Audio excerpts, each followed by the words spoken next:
Mendel एवं उसके अनुप्रयोग। मेंडल प्रथम वैज्ञानिक थे जिन्होंने मटर के पौधों में गुणों का अध्ययन अथवा लक्षणों का जनकों से संतति में प्रभाव को प्रदर्शित किया था।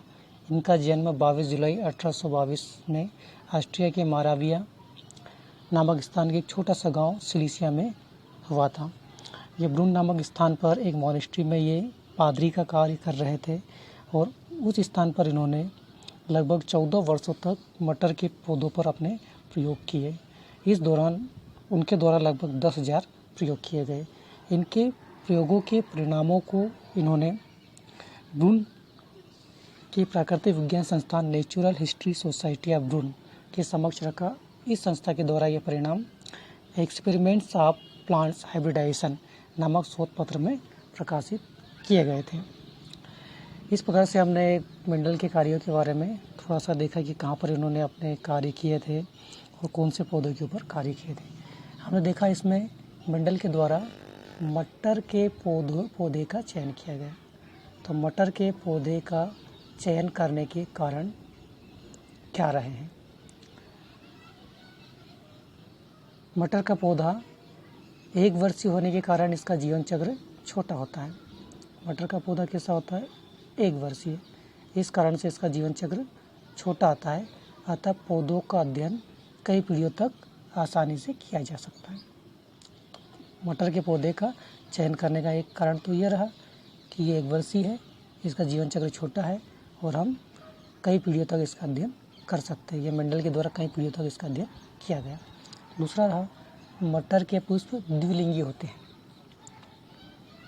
अर्थात मेल रिप्रोडक्टिव सिस्टम और फीमेल रिप्रोडक्टिव सिस्टम दोनों एक ही पौधे के अंदर एक ही पुष्प में उपस्थित होते हैं। तीसरा है, संकरण हेतु पर परागण आसानी से कराया जा सकता है। मतलब जो पुष्प है वो द्विलिंगी है, लेकिन इसमें क्रॉस पॉलिनेशन भी आसानी से कराया जा सकता है। ये कारण भी रहा मटर के पौधे का चयन करने का मेंडल के द्वारा। अगला पॉइंट है, मटर के पौधों में कई विपर्यायी लक्षण या कॉन्ट्रास्टिंग कैरेक्टर्स स्पष्ट रूप से दिखाई देते हैं। कॉन्ट्रास्टिंग कैरेक्टर्स इसके अंदर पाए जाते हैं, इसलिए भी इसका चयन किया गया। अगला है, स्वपरागित होने के कारण मटर के पौधे आनुवांशिक रूप से समयुग्मजी होते हैं। इसके फलस्वरूप पौधे पीढ़ी दर पीढ़ी शुद्ध लक्षण वाले बने रहते हैं। मतलब इसमें सेल्फ पॉलिनेशन या स्वपरागण होने के कारण जो पौधा होता है वो होमोजाइगस होते हैं और ये पीढ़ी दर पीढ़ी प्योर ब्रीड या शुद्ध लक्षण वाले बने रहते हैं।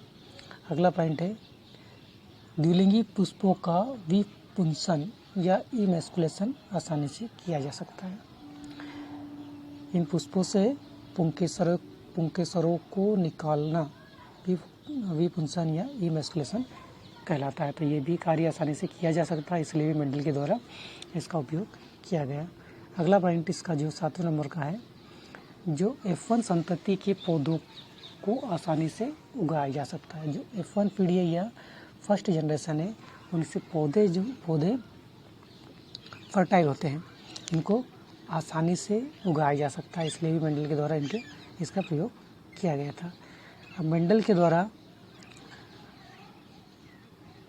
कौन कौन से कॉन्ट्रास्टिंग कैरेक्टर्स या विपर्यायी लक्षणों का अध्ययन किया गया वो इस प्रकार से है।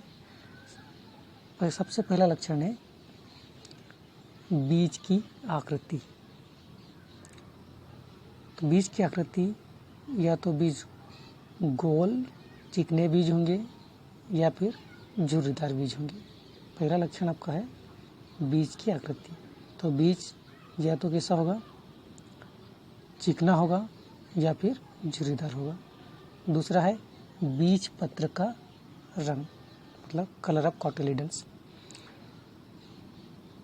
प्रभावी लक्षण इसका होगा पीला हो सकता है या फिर हरा हो सकता है। अगला है पुष्प का रंग, मतलब लाल पुष्प होगा या सफ़ेद पुष्प होगा। अगला पॉइंट अगला जो लक्षण है जिसका इन्होंने अपने इसमें अध्ययन किया, फली की आकृति। फली की आकृति चिकनी हो सकती है या संकीर्ण, चिकनी या संकीर्ण फली की आकृति हो सकती है। अगला है फली का रंग। फली का रंग या तो ग्रीन होगा, हरा होगा या फिर पीला होगा। पुष्प की स्थिति, पुष्प कक्षस्थ हो सकता है या फिर अग्रस्थ हो सकता है। पौधे की लंबाई, पौधे की लंबाई, पौधा या तो लंबा होगा या बौना होगा। इस प्रकार से इन लक्षणों के